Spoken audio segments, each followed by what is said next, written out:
भारत को मिला रूस का साथ। संयुक्त राष्ट्र में आवाज बुलंद कर रहा है भारत ने जारी किया कॉन्सेप्ट नोट, लेकिन पाकिस्तान ने चीन के साथ मिलकर चली चाल।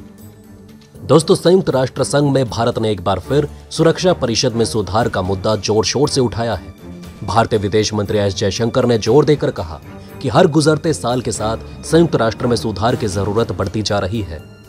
भारत वर्तमान समय में सुरक्षा परिषद का अस्थायी सदस्य है और उसका 2 साल का कार्यकाल इसी महीने समाप्त होने जा रहा है। भारतीय विदेश मंत्री का ये बयान ऐसे समय पर आया है जब अमेरिका, रूस, ब्रिटेन, फ्रांस समेत कई बड़े देशों ने भारत को सुरक्षा परिषद का स्थायी सदस्य बनाने का समर्थन किया है। केंद्रीय गृह मंत्री अमित शाह के पंडित नेहरू को लेकर दिए गए बयान के बाद राजनीति भी तेज हो गई। एक्सपर्ट्स का मानना है कि भारत, जापान, जर्मनी समेत दुनिया के कई बड़े देशों को सुरक्षा परिषद की स्थायी सदस्यता नहीं मिलने के पीछे चीन, अमेरिका समेत कई पेंच फंसे हुए हैं। आइए समझते हैं पूरा मामला। दोस्तों, हाल ही में संयुक्त राष्ट्र सुरक्षा परिषद यानी कि यूएनएससी में स्थायी सदस्यता के लिए रूस के विदेश मंत्री सर्गेई लावरोव ने भारत का सपोर्ट किया। विदेश मंत्री सर्गेई लावरोव ने कहा कि मुझे लगता है कि वर्तमान में भारत आर्थिक विकास के मामले में आगे रहने वाला देश है। जल्द ही भारत की आबादी किसी भी दूसरे देश के मुकाबले ज्यादा होगी। भारत के पास अलग अलग तरह की समस्याओं को सुलझाने में बड़ा राजनयिक अनुभव है, इसलिए भारत को यूएनएससी में स्थायी सदस्यता मिलनी चाहिए। दोस्तों, आपको बता दें कि इससे पहले रूस के विदेश मंत्री सर्गेई लावरोव ने इस साल सितंबर महीने में संयुक्त राष्ट्र महासभा को संबोधित करते हुए कहा था कि अगर यूएनएससी में अफ्रीका, एशिया और लैटिन अमेरिका के देशों को शामिल किया जाता है तो सुरक्षा परिषद ज्यादा लोकतांत्रिक होगी। भारत और ब्राजील विशेष रूप से प्रमुख अंतर्राष्ट्रीय प्लेयर हैं और उन्हें यूएनएससी में स्थायी सदस्यता मिलनी चाहिए। वहीं भारत दिसंबर में 15 सदस्यीय यूएनएससी की अध्यक्षता कर रहा है। भारत के विदेश मंत्री एस जयशंकर की अध्यक्षता में 14-15 दिसंबर को बहुपक्षीय सुधार और काउंटर टेररिज्म पॉलिसी पर साइन के लिए कार्यक्रम आयोजित होने हैं। अंतर्राष्ट्रीय शांति और सुरक्षा कायम रखने जैसे विषयों के तहत आयोजित पहले कार्यक्रम में बहुपक्षीय सुधार के लिए नई गाइडलाइंस पर सुरक्षा परिषद में एक मंत्री स्तर की चर्चा होगी। दोस्तों, भारत ने बैठक से पहले एक कॉन्सेप्ट नोट यानी कि ब्रीफ आउटलाइन जारी की।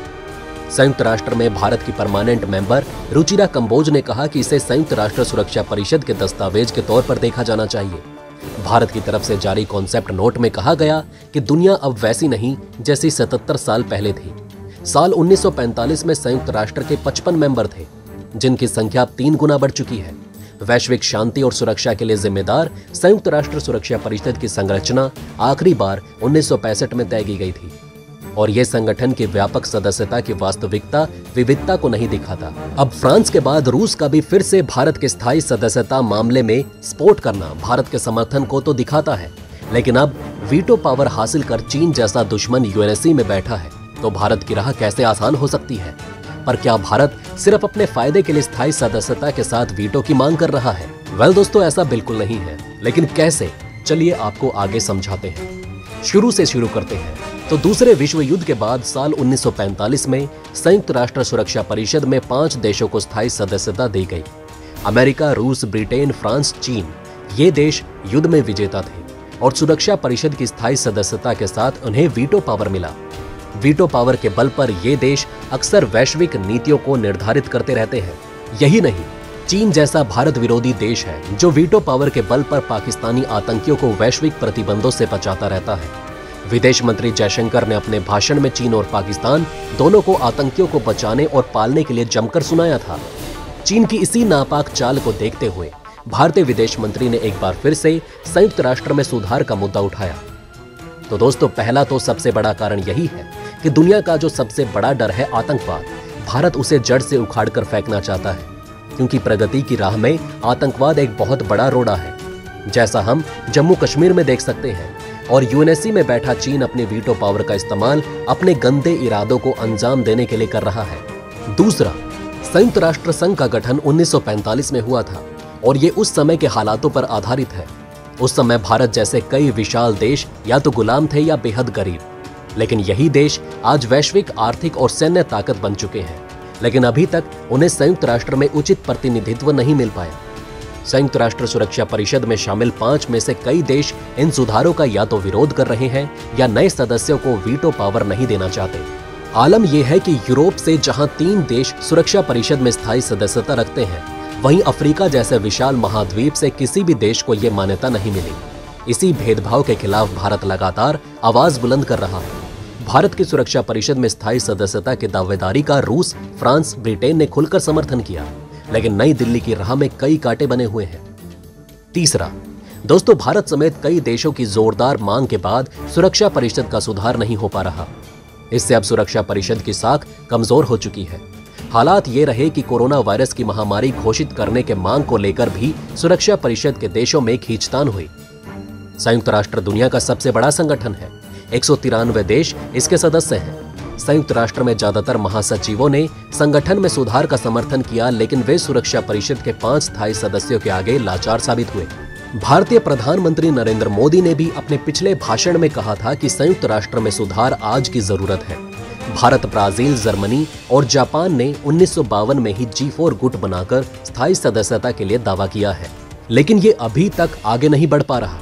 भारत दुनिया की सबसे बड़ी आबादी बनने जा रहा है और अर्थव्यवस्था उछाल मार रही है, लेकिन नई दिल्ली की राह में चीन और पाकिस्तान कांटा बन चुके हैं। चौथा, पाकिस्तान भारत का खुलकर विरोध कर रहा है और चीन भी उसका साथ दे रहा है। भारत के G4 को रोकने के लिए पाकिस्तान ने इटली, मैक्सिको और मिस्र के साथ मिलकर एक और गुट बना लिया। ये पाकिस्तानी गुट सुरक्षा परिषद में स्थायी सदस्यता का समर्थन तो कर रहा है, लेकिन वे वीटो पावर दिए जाने का कड़ा विरोध कर रहे हैं। इससे पहले संयुक्त राष्ट्र के महासचिव रहे कोफी अन्नान ने सुरक्षा परिषद की सदस्यता को बढ़ाकर 24 करने का सुझाव दिया था, लेकिन ये आगे नहीं बढ़ा। संयुक्त राष्ट्र में किसी सुधार के लिए न केवल 2/3 सदस्य देशों की समर्थन की जरूरत होती है, बल्कि सभी स्थायी सदस्य देशों का समर्थन भी जरूरी होता है। यही वजह है कि 4 देशों का साथ पाकर भी चीन के विरोध के कारण भारत का स्थायी सदस्य बनना संभव नहीं हो पा रहा। सुरक्षा परिषद में वीटो पावर के बिना सदस्यता लेने का कोई मतलब नहीं। इसी वजह से भारत इसके लिए तैयार नहीं। वीटो पावर का ये फायदा होता है कि अगर किसी स्थायी सदस्य देश के खिलाफ सुरक्षा परिषद में कोई प्रस्ताव आता है तो वो पारित नहीं हो पाता। हाल ही में रूस के मामले में भी यही हुआ। दोस्तों, जैसा कि आपने देखा कि हमने 4 पॉइंट्स के जरिए आपको यह समझाने की कोशिश की कि भारत चीन की तरह अपने स्वार्थ के लिए यूएनएससी में सुधार या वीटो नहीं चाहता, बल्कि यूएनएससी के सभी देशों को बराबरी मिल सके और प्रतिनिधित्व करने का मौका मिल सके, इसलिए वीटो चाहता है। क्योंकि अब वक्त बदल चुका है और देखा जाए तो भारत एकमात्र ऐसा देश बनता जा रहा है जो खुद से पहले विश्व की चिंता करता है। तो दोस्तों, अगर आप भी जल्द से जल्द भारत को वीटो का हकदार बनता देखना चाहते हैं तो कमेंट बॉक्स में जय हिंद जरूर लिखें। बहरहाल दोस्तों, इस वीडियो में बस इतना ही। वैसे आपका इन खबरों के बारे में क्या कहना है, हमें कमेंट में जरूर बताएं। वहीं अगर आप चाहते हैं कि ऐसे इन्फॉर्मेशन ज्यादा से ज्यादा लोगों तक पहुंचे तो इस वीडियो को शेयर जरूर करें। और अगर हमारी ये वीडियो आपको पसंद आई हो तो लाइक करना ना भूलिएगा। साथ ही अगर अभी तक आपने हमारे चैनल को सब्सक्राइब नहीं किया है तो प्लीज हमारे चैनल को सब्सक्राइब जरूर करें। खुश रहें, अपना ध्यान रखें। फिर मिलेंगे एक नई इन्फॉर्मेशन के साथ। तब तक के लिए जय हिंद, जय भारत।